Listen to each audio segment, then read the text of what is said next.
মনুষ্যত্ব রক্ষার লড়াইয়ে সামিল হওয়ার আহ্বান বঙ্গীয় সুফি ফকির ও শাই সমাজের। সুফি ফকির ও শাই সমাজের আধ্যাত্মিক মিলনের ধারা আজকের দিনেও বড়ই প্রাসঙ্গিক। মানুষের মধ্যে ভেদাভেদ, ধর্ম সম্প্রদায় নিয়ে লড়াই লেগেই চলেছে। তাই মনুষ্যত্ব রক্ষার লড়াইয়ে সামিল হওয়ার জন্য সুফি ফকির ও শাই সমাজের প্রতিনিধিদের সাথে আধুনিক সমাজের বিশিষ্ট জনদের নিয়ে একটি মনোজ্ঞ আলোচনা সভা হয়ে গেল গত 31শে ডিসেম্বর বুধবার বারাসাতের all India institute of Mahatma Gandhi computer science and technology সভাঘরে। আলোচনায় অংশগ্রহণ করেন বিশিষ্ট চিকিৎসক ডক্টর রহুব মোল্লাম। তার কথায় ব্রিটিশ শাসনাধীন ভারতবর্ষের নগর কেন্দ্রিক শিক্ষিত বুদ্ধিজীবীরা যেমন নবজাগরণ এনেছিলেন, তেমনি গ্রাম বাংলায় নিঃশব্দে নবজাগরণের কাজটি করেছিলেন যারা, তাদের অন্যতম মহাত্মা লালনের মতো ব্যক্তি। হিন্দু মুসলমান মিলনের ক্ষেত্র রচনায় যে ভূমিকা তিনি পালন করেছিলেন তা তথাকথিত বাবু সমাজের চর্চা হতো না। রবীন্দ্রনাথ আমাদের লালন শাহকে নতুন করে চিনিয়েছিলেন। তারপর থেকে আজও সুফি ভাবধারা লালন চর্চা সমান প্রাসঙ্গিক। তিনি আরও বলেন, আমরা যারা আধুনিক জীবনযাত্রায় অভ্যস্ত মানুষ, তারা সুফি ফকির ও শাই সমাজের প্রচারহীন আধ্যাত্মিকতাকে তুলে ধরে অশান্ত সমাজের শান্তির বার্তা দিতে পারে। কারণ সুফি সাধকেরা আধ্যাত্মিক ধর্ম পালনে ব্যস্ত থাকেন, তারা অন্তর্মুখী প্রচার বিমুখ। তাই এই কাজটি আমাদেরই করতে হবে। এ প্রসঙ্গে জাতীয় পুরস্কার প্রাপ্ত শিক্ষক ডক্টর নিরঞ্জন বন্দ্যোপাধ্যায় বলেন, লালন চর্চায় কোনো মানুষকে পর ভাবার অবকাশই নেই। মনুষ্যত্বের এই সংকটময় সময়ে মানুষকে প্রকৃত মানুষ হওয়া ছাড়া আর কোনো বিকল্প পথ নেই। লেখক সুরঞ্জন প্রামাণিক বলেন, মনুষ্যত্ব রক্ষার লড়াইয়ে আমাদের সকলকে সামিল হতে হবে। অন্যদের মধ্যে বক্তব্য রাখেন আধ্যাত্মিক গুরু কালু শাহ চিশতি, সুফি সৈয়দ সাইফুদ্দিন, সাহিত্যিক কপিল কৃষ্ণ ঠাকুর, অবসরপ্রাপ্ত শিক্ষক নকুল চন্দ্র মল্লিক, সুফি দীন মোহাম্মদ, সুফি বাবর আলী, পাচু গোপাল হাজরা প্রমুখ। বঙ্গীয় সুফি ফকির ও শাই সমাজের মুখপাত্র আরশিনগর প্রকাশিত হয় এদিন।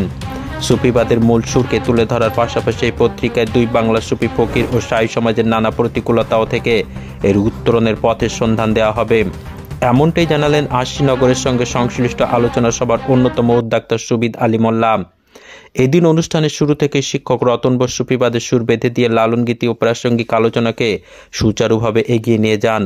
অন্যদের মধ্যে উপস্থিত ছিলেন শিক্ষাবিদ সমাজসেবী আমিনুল ইসলাম, সাংবাদিক তরুণ চক্রবর্তী, শিক্ষক এনামুল হক প্রমুখ। লালন গীতি পরিবেশন করেন সুফি কালু শাহ চিশতি, বাবলু মিস্ত্রির সঙ্গীতজ্ঞ জয়ন্ত রায় ও সংস্থার সভাপতি কাশেম মণ্ডল। মতের অনুসারী যারা সেই ভালোবাসায় দীক্ষিত হতে চান তাদের সকলকেই সাদর আমন্ত্রণ আমাদের সুফি সমাজে। এখানে কোনো জাত নেই, কোনো বর্ণ নেই, কোনো কিছু নেই, কোনো বিভাজন নেই। আমরা ডক্টর কালামের তার বাবা এক জায়গায় বলছেন, when we pray we cross our body. যখন আমরা প্রার্থনা করি তখন আমাদের দেহকে অতিক্রম করি। আমরা দেহকে অতিক্রম করতে পারি না, কারণ নানা বেষ্টনী আছে, সেই বেড়িগুলো অতিক্রম করতে পারি না। একমাত্র ভালোবাসাই পারে এই বেড়িগুলোকে খুলতে। তাই সুফি সাধকদের একদম সূচনা পর্ব থেকে, যখন আমাদের হযরত মুহাম্মদ আমাদের যে নবী, তার থেকে এই সুফিবাদের জন্ম, এবং তার পরবর্তীতে তিনি এই দায়ভার ন্যস্ত করেছিলেন তার জামাতা এবং ভাই, চাচাতো ভাই হযরত আলী করমুল্লাহ তার হাতে। এবং পরম্পরাগতভাবে আমরা এই সুফি সাধনা সেই সুদূর আরাবিয়ান কান্ট্রি, সুদূর ওখান থেকে আমাদের এই ভারতবর্ষের বুকে যেসব সুফি সাধকরা এসছেন আমরা অনেকেই নাম জানি। খাজা মঈনুদ্দিন চিশতি রহমতুল্লাহ আলাইহ এবং আরও অনেক যত সব পীর অলিওলা আছেন, তারাই সেই সুফিজমের বার্তাবাহক। সবাইকে অশেষ ধন্যবাদ জানাবো। আজকের এই ক্ষুদ্র একটি অনুষ্ঠানে আপনাদের পদধূলি আমরা পেয়েছি। আমাদের সংগঠন আপনাদের কাছে কৃতজ্ঞ যে আপনারা আমাদের এই ছোট্ট একটি সভাতে আপনারা এসছেন এবং দীর্ঘ সময়, প্রায় 4 ঘন্টা হতে চলল।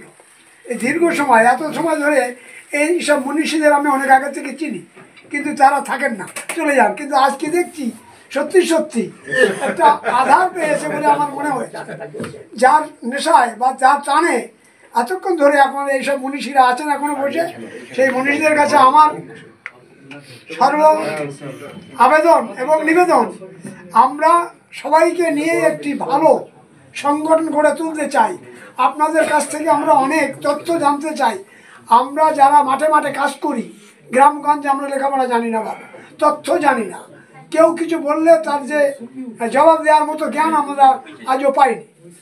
এখন ঘটনা হচ্ছে আপনারা যদি আমাদের সাহায্য করেন একটু মানে তথ্য দিয়ে, তাহলে আমাদের এই সংগঠনটা দীর্ঘ আয়ু পাবে।